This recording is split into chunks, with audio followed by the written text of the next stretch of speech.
प्रभु मैं तेरा तेरा तेरा, तू मेरा मेरा मेरा, मैं तेरा तेरा तेरा, तू मेरा मेरा मेरा। दो प्रकार की सेवा होती है, एक तो लौकिक सेवा, दूसरी परलौकिक सेवा। लौकिक सेवा में क्या होता है, जिसे हम सामान्य सेवा और परम सेवा के नाम से जाने अगर तो उचित होगा।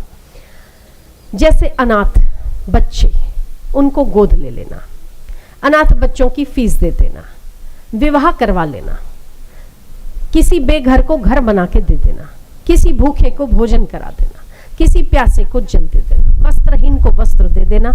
यहाँ तक कि जो उत्तरायण में वो जो पशु पक्षी कट जाते हैं, कई संस्थाएं ऐसी है जो उनकी सेवा में लगी हुई होती है, उनको पंख को चिकित्सालय में ले जाके दवा दारू करते, उसको स्वस्थ करके छोड़ देते। ये भी एक सेवा है। प्याऊ बनवा देना, ये भी सेवा है। गाय को चारा डालना, ये भी सेवा है। गौशाला बनवाना, ये भी सेवा है।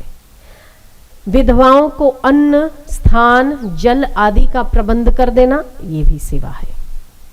कन्याओं को सुरक्षा देना, ये भी सेवा है। कन्याओं के भोजन आदि का प्रबंध करना भी एक सेवा है। अन्नशाला चलाना भी सेवा है। अन्न क्षेत्र चलाना, अन्न क्षेत्र में किसी एक दिन अपने नाम से भोजन कराना, ये भी एक सेवा है। कई प्रकार की सेवाएं होती हैं जो लौकिक सेवा के तहत आती हैं। दूसरी सेवा होती है परम सेवा, जिसे हम अलौकिक सेवा कह सकते हैं। अलौकिक सेवा में क्या होता है, तो अलौकिक सेवा में वो होता है कि जो सेवा आपकी किसी व्यक्ति का कल्याण कर ले, जो आपकी सेवा से किसी के चित्त में शांति प्रकट हो, जो आपकी सेवा से कोई हमेशा हमेशा के लिए निर्दुख हो जाए, वो आपकी अलौकिक और परम सेवा के तहत जानी जाती है। जो मरणासन्न व्यक्ति हैं, जो मरने वाले हैं, उनके कान में राम नाम का उच्चारण करना भी सेवा है। क्योंकि गीता में भगवान ने कहा कि अंत काल में मेरे नाम का जो स्मरण करता है वो मुझको ही प्राप्त होता है। तो गीता, रामायण, महाभारत, भागवत या सत्संग का किसी को श्रवण करवाना, ये परम सेवा है। उसके अलावा मंत्र की सीडी बांटना, व्याख्यान की, सत्संग की पुस्तकें बांटना, कोई मैगजीन बांटना जो आध्यात्मिक मैगजीन हो, आध्यात्मिक पुस्तक हो, जिसके द्वारा मनुष्य इहलोक को संवार सकता है, परलोक को भी संवार सकता है। विद्यालयों में विद्यार्थियों को भगवान नाम का जप कराना, गीता के श्लोकों का पाठ कराना, एकादशी करवाना, करना और करवाना, ये परम सेवा में आता है।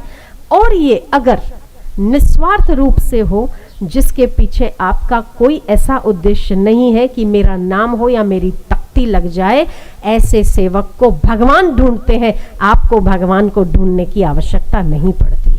ऐसी आपकी सेवा करते हुए यदि एक भी व्यक्ति का कल्याण हो गया और आखिरी घड़ी में आपने उसके कान में राम बोल दिया और उसी समय किसी का प्राण निकल गया, तो उसका कल्याण हो जाएगा।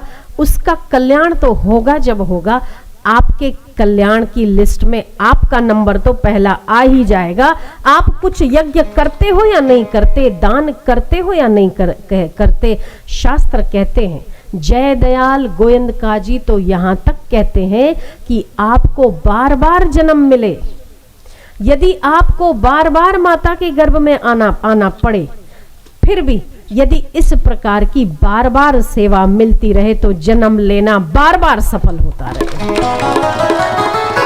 इसीलिए सेवा से बिल्कुल भी चूकना नहीं चाहिए। जो किसी सेवा से चूक गया वो अपने भाग्य से चूक गया, वो जन्म को सफल करने से चूक गया।